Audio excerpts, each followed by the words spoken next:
Today we will continue with the class. In the previous class, we had already discussed about the concept of weather, climate, and what is the difference between them. And we had talked that there is weather forecast that happens depending on many elements of weather and climate like temperature, pressure, humidity, and other factors.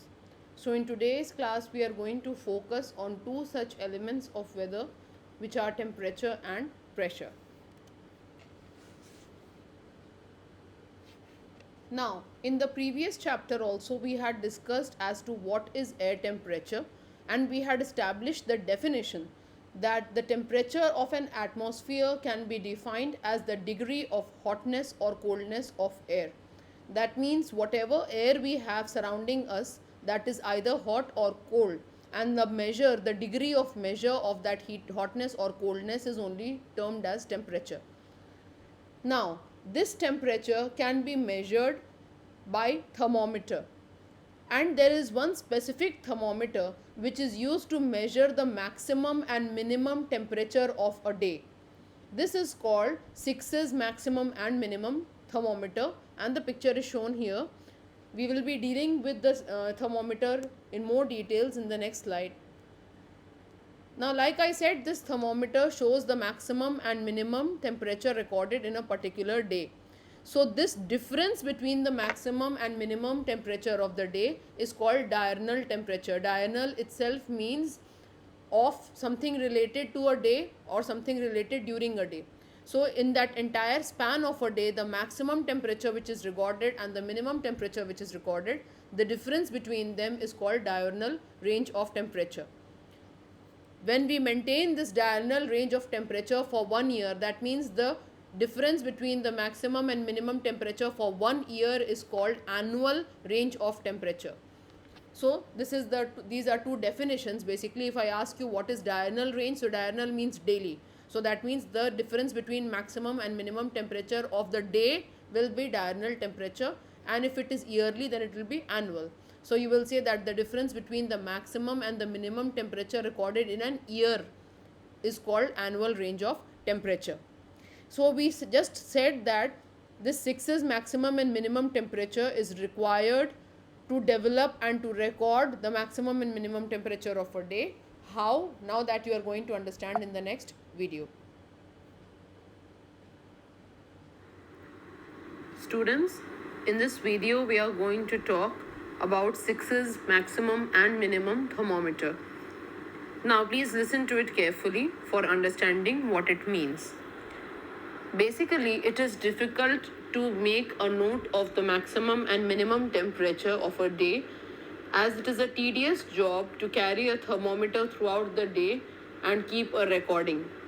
So in order to avoid all those hassle, a thermometer was invented by the scientist 6, and in order to honor it, it is named after him, and it is called 6's maximum and minimum thermometer.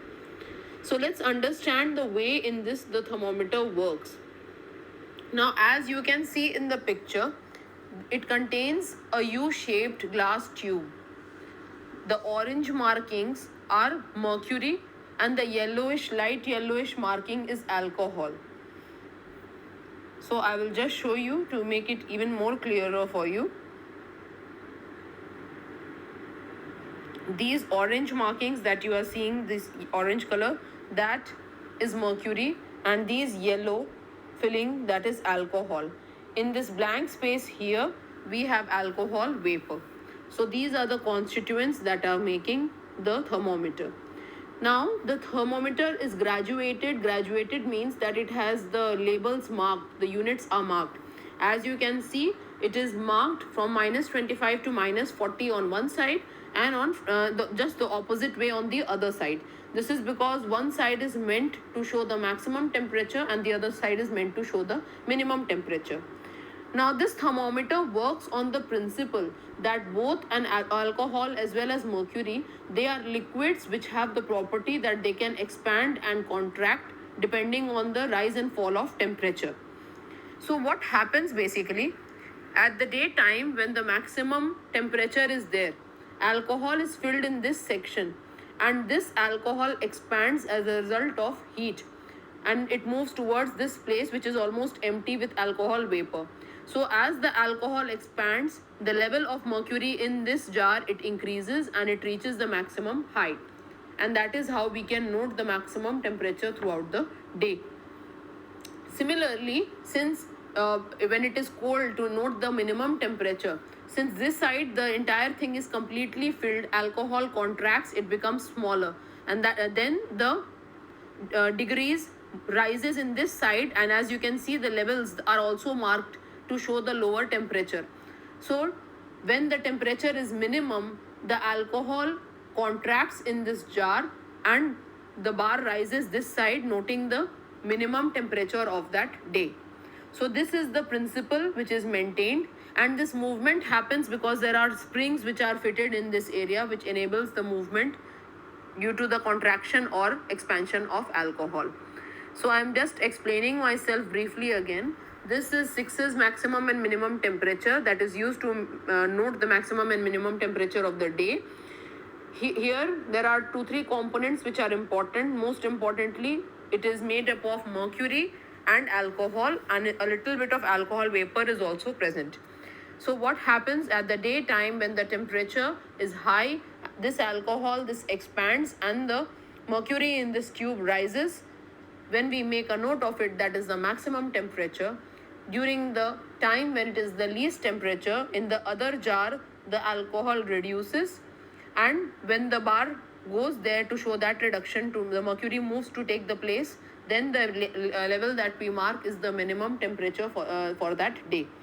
So this is how the diurnal temperature can be maintained using the 6's thermometer. I hope it is clear to all of you. Thank you.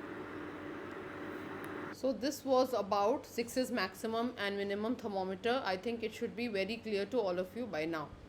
Now,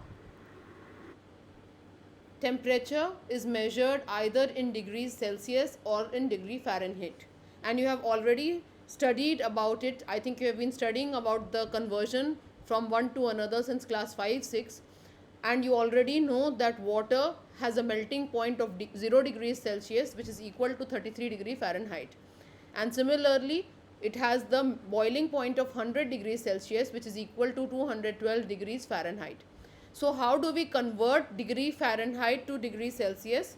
So the measurement is already explained here, and I have also explained this to you in the next slide. So to convert anything from degree Fahrenheit to degree Celsius, we deduct the temperature by 32, then multiply by 5 and then divide by 9. For example, see here. First we are talking how to convert from something from degree Celsius to degree Fahrenheit. So first it mentions in your book that you have to multiply it by 9. So we multiply 0 by 9, as you know the product will be 0. Then we divide the achieved product by 5. So 0 divided by 5 is also going to be 0. And then to that number we add 32. So when to 0 I add 32, the total sum comes as 32 degrees Fahrenheit, and as you can see we just established that 0 degrees Celsius is equal to 32 degrees Fahrenheit. Similarly, if I want to know how to convert something from degree Fahrenheit to degree Celsius, so first from that degree I deduct 32. So when I deducted 32 minus 32, I got 0. Then to that number we multiply 5. 0 into 5 will again be 0. And then to that product we again divide by 9. So 0 divided by 9 is also 0. So that means 32 degrees Fahrenheit is equal to 0 degrees Celsius. So basically this is a mathematical expression which you are already familiar with, which you have done in maths since many years, how to convert something from degree Celsius to degree Fahrenheit and vice versa. The same thing is explained here mathematically. Now, in a weather station, we have a Stevenson screen which is used to keep the thermometers in a box. You can see in this picture, this is the Stevenson screen. So basically it is just like an enclosed space. It is a closed space where the thermometer is placed to maintain the shade temperature. What is the shade temperature? This is the temperature which is maintained of the air daily in the absence of external factors such as sunshine and rain. So basically when we put the thermometer here, only the temperature of the air will be noted and it will not be affected by external factors like rainfall, sunshine, etc. So this is the Stevenson screen, which is a closed enclosed space to protect and to keep the thermometers. Now, another thing that is mentioned here is a thermograph.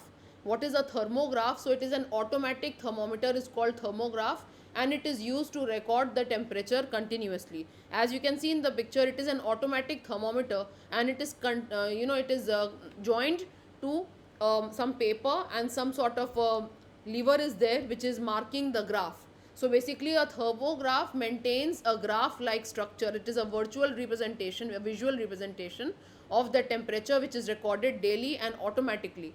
So a thermograph is an automatic thermometer which records the temperature automatically through graphs and visual representations.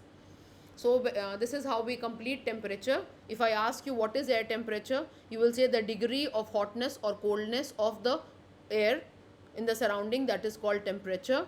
Then how is it measured? So it is measured by 6's maximum and minimum thermometer, which has a glass tube with mercury and alcohol in it.